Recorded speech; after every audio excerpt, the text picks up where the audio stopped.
Let's bring in right now Republican Congressman Mike Pence of Indiana. He sits on the Foreign Affairs Committee. You just heard Jack Murtha on the Appropriations Subcommittee. What do you make, Congressman, of the charge? Well, he made a pretty strong surmise, maybe, that he wonders whether Afghanistan's really in our essential national interest with regard to what we have to do in Pakistan. Do we essentially have to fight this war to its conclusion over there?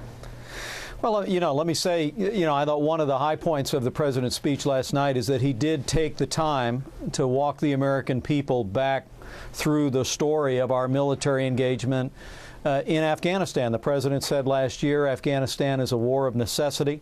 He took us all the way back to September the 11th when we were attacked from that country. And, I don't think too many Americans are confused about whether or not al-Qaeda or their previous hosts, the Taliban, represent a serious threat to the United States of America. And it's one of the reasons why, yesterday, despite my concern about the talk about timelines and, artificial dates for withdrawal and war surtaxes, I commended the president for calling for reinforcements, and I'm grateful that he did so. What do you make of that basic arc of 30,000 more troops speedily brought over there to serve the cause in the current counterinsurgency strategy of General McChrystal? But then already the word that we're going to begin to draw down in the summer, in fact, in July of 2011. I mean, we all are in the Internet age. We can only assume that the Taliban learned about that within seconds. And whether they're going hoopla, we just have to hold out till, sometime in the summer of 2011, and then it's ours. Are you worried about that? Yeah. Well, I think it's very problematic any time in a field of battle to tell the enemy when you'll quit the fight. And I raised that issue with Secretary Gates today at the Foreign Affairs hearing. He himself, Chris, as I'm sure you know, as recently as September, spoke against timelines and exit strategies. I rather liked your characterization last night that if that the Taliban would put up, I think you said, a post-it note and say, well, if their surge is beginning now, then our surge will begin in July of 2011. What we ought to do, what Secretary Gates said as recently as September, is we ought to make a commitment to win, provide our soldiers the reinforcements that they need, and send an unambiguous message that we're going to achieve a decisive victory and get our troops home safe as soon as possible.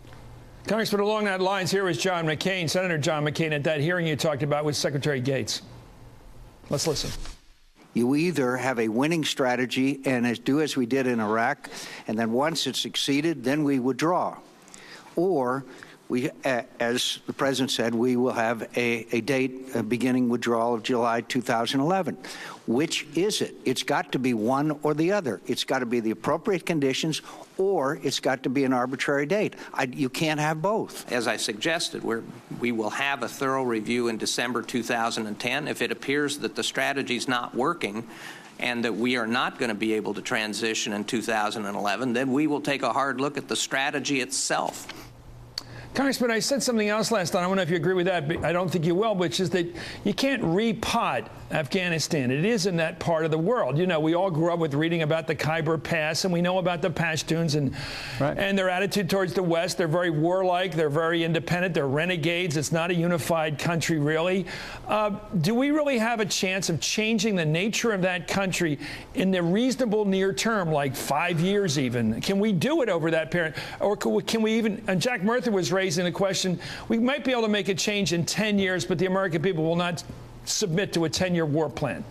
Your view? Well, I think I think we are talking about an extraordinary people when we talk about the Afghan people. I've been to Afghanistan several times. I've been to the Khyber Pass.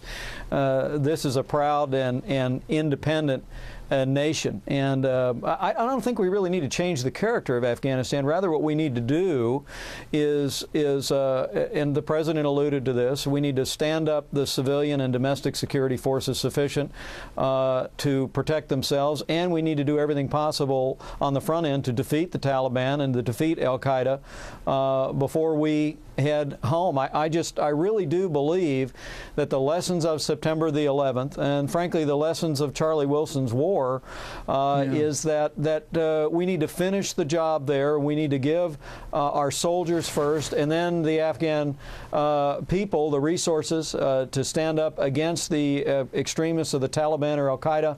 I'm believing that the counterinsurgency strategy the President embraced last night will work if we give it a chance in Afghanistan every bit as much, Chris, as it worked in Iraq. We're employing the basic surge strategy that did turn things around in Iraq in 2007, and I appreciate the President for embracing that.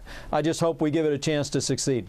Well, I appreciate you for coming on tonight. U.S. Congressman Mike Pence of Indiana.